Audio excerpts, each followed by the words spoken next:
The book of 1 Corinthians, chapter 4, verse 1. 1 Corinthians 4 and 1. 1 Corinthians, the fourth chapter and the first verse. Don't imagine us leaders to be something we aren't. We are servants of Christ, not as masters. We are guides into God's divine secrets, not security guards posted to protect them. The requirements for a good guide are reliability and accurate knowledge. It matters very little to me what you think of me, even less where I rank in popular opinion. I don't even rank myself. Comparisons in these matters are pointless. I'm not aware of anything that would disqualify me from being a good guide for you, but that doesn't mean much. The master makes that judgment. So don't get ahead of the master and jump to conclusions with your judgments before all the evidence is in.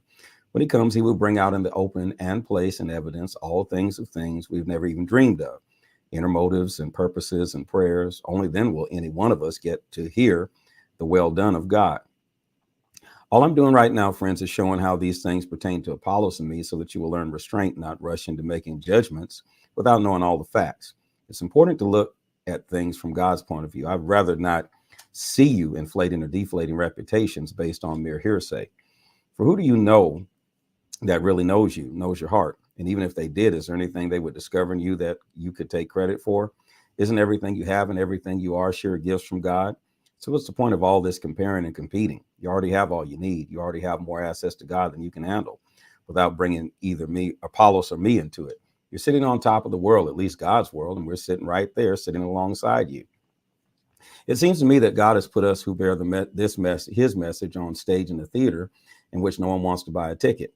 We're something everyone stands around and stares at like an accident in the street. We're the Messiah's misfits. You might be sure of yourselves, but we live in the midst of frailties and uncertainties.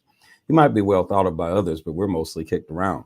Much of the time, we don't have enough to eat. We wear patched and threadbare clothes. We get doors slammed in our faces, and we pick up odd jobs anywhere we can to eke out a living. When they call us names, we say, God bless you. When they spread rumors about us, we put in a good word for them. We're treated like garbage, the leftovers that nobody wants. And it's not getting any better. I'm not writing all this as neighborhood scold to shame you. I'm writing as a father to you, my children. I love you, and I want you to grow up well, not spoiled. There are a lot of people around who can't wait to tell you what you've done wrong, but there aren't many fathers willing to take the time and efforts to help you grow up.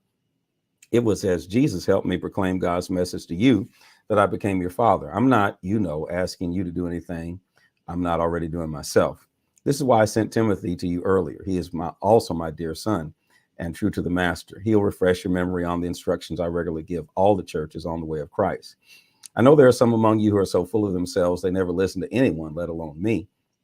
They don't think I'll ever show up in person, but I'll be there sooner than you think, God willing, and then we'll see if they're full of anything but hot air. God's way is not a matter of mere talk. It is an empowered life. So how should I prepare to come to you? As a severe disciplinarian who makes you walk the line, or as a good friend and counselor who wants to share heart to heart with you? You decide. 1 Corinthians 5, the mystery of sex. I also received a report of scandalous sex within your church family, a kind that wouldn't be tolerated even outside the church. One of your men is sleeping with his stepmother, and you're so above it all that it doesn't even faze you. Shouldn't this break your heart? Shouldn't it bring you to your knees in tears? Shouldn't this person and his conduct be confronted and dealt with? I'll tell you what I would do. Even though I'm not there in person, consider me right there with you because I can fully see what's going on. I'm telling you that this is wrong. You must not simply look the other way and hope it goes away on its own. Bring it out in the open and deal with it in the authority of Jesus, our master. Assemble the community. I'll be present in spirit with you, and our master Jesus will be present in power. Hold this man's conduct up to public scrutiny. Let him defend it if he can, but if he can't, then out with him.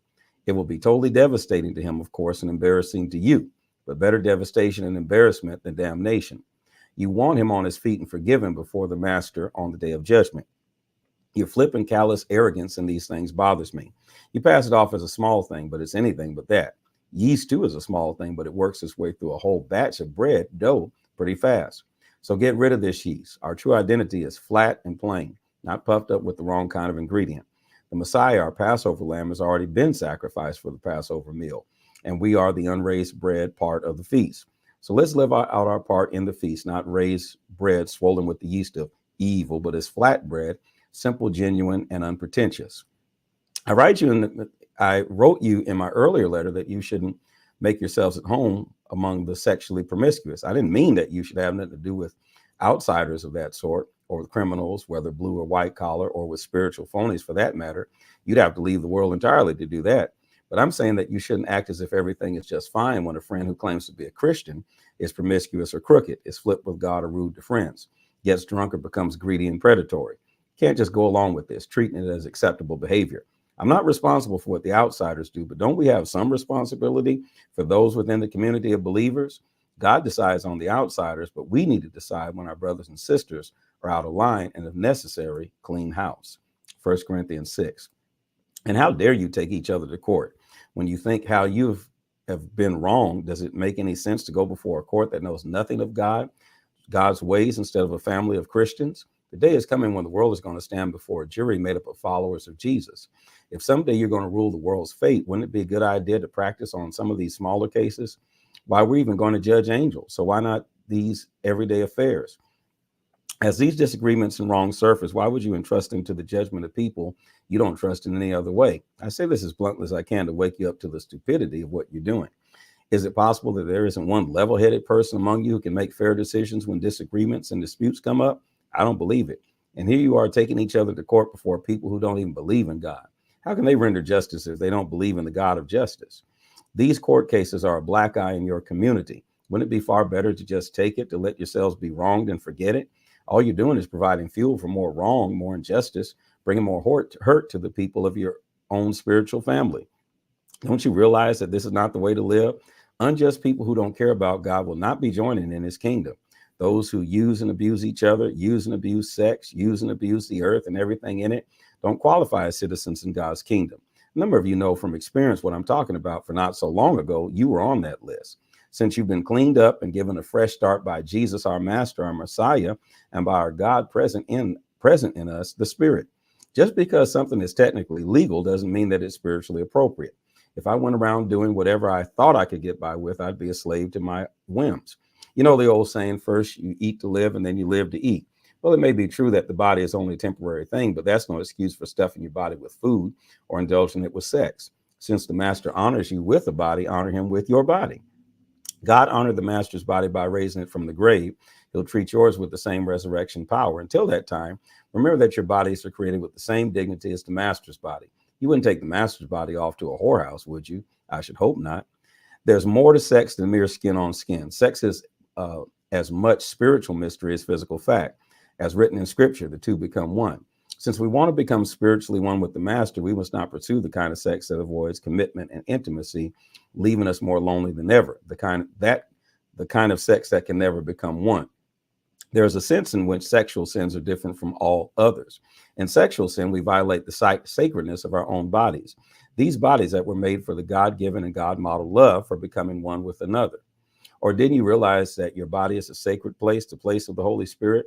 Don't you see that you can't live however you please, squandering what God paid such a high price for? The physical part of you is not some piece of property belonging. This physical part of you is not some piece of property belonging to the spiritual part of you. God owns the whole works. So let people see God in and through your body. 1 Corinthians 7, to be single or to be married, to be single. Now, getting down to the questions you asked in your letter to me, first, is it a good thing to have sexual relations? Certainly, but only within a certain context. It's good for a man to have a wife and for a woman to have a husband. Sexual drives are strong, but marriage is strong enough to contain them and provide for a balanced and fulfilling sexual life in the world of sexual disorder. The marriage bed must be a place of mutuality. The husband seeking to satisfy his wife, the wife seeking to satisfy her husband. Marriage is not a place to stand up for your rights. Marriage is a decision to serve the other, whether in bed or out.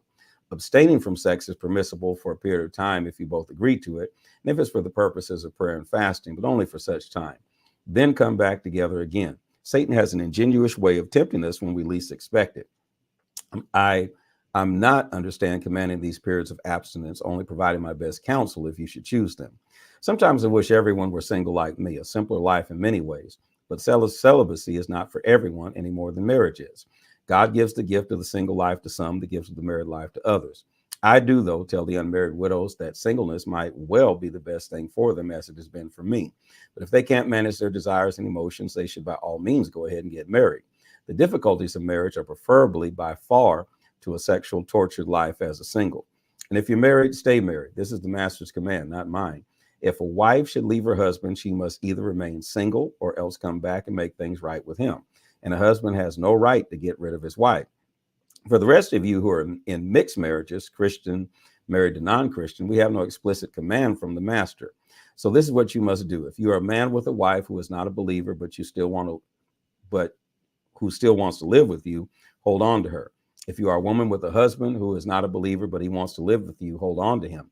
The unbelieving husband shares to an extent in the holiness of his wife, and the unbelieving wife is likewise touched by the holiness of her husband. Otherwise, your children would be left out. As it is, they're also included in the spiritual purposes of God. On the other hand, if the unbelieving spouse walks out, you've got to let him or her go. You don't have to hold on desperately. God has called us to make the best of it as peacefully as we can.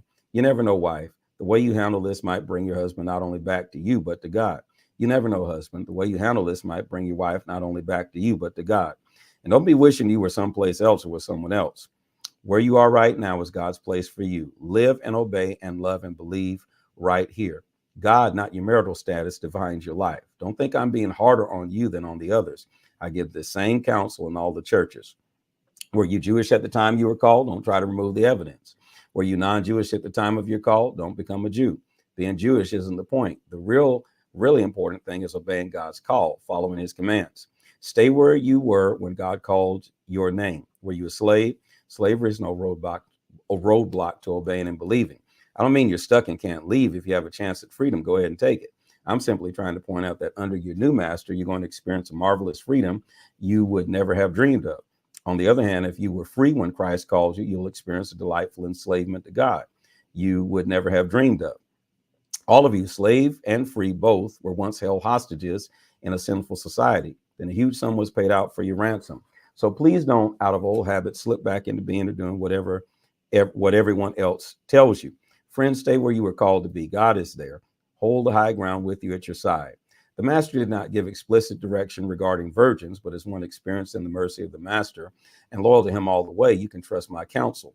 Because of the current pressures on us from all sides, I think it would probably be best to stay just as you are. Are you married? Stay married. Are you unmarried? Don't get married. But there's certainly no sin in getting married, whether you're a virgin or not. All I'm saying is that when you marry, you take on additional stress in an already stressful time, and I want to spare you if possible. I do want to point out, friends, that the time is of essence. There's no time to waste, so don't complicate your lives unnecessarily.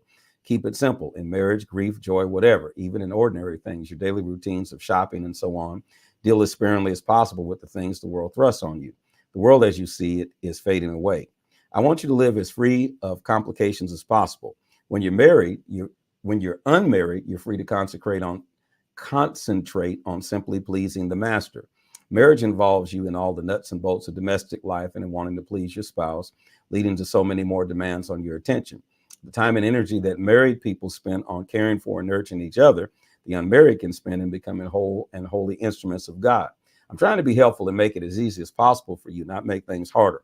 All I want is for you to be able to develop a way of life in which you can spend plenty of time together with the master without a lot of distractions. If a man has a woman friend to whom he is loyal but never intended to marry, having decided to serve God as a single, then changes his mind, deciding he should marry her, he should go ahead and marry. It's no sin. It's not even a step down from celibacy, as some say. On the other hand, if a man is comfortable in his decision for a single life and service to God, and it's entirely his own conviction and not imposed on him by others, he ought to stick with it. Marriage is spiritually and morally right and not inferior to singleness in any way. Although, as I indicated earlier, because of the times we live in, I do have pastoral reasons for encouraging singleness. A wife must stay with her husband as long as he lives. If he dies, she's free to marry anyone she chooses. She will, of course, want to marry a believer and have the blessing of the master. By now, you know that I think she'll be better off staying single. The master, in my opinion, thinks so too. This is the word of the Lord. Please make that comment in the comment section. This is the word of the Lord, and be sure to follow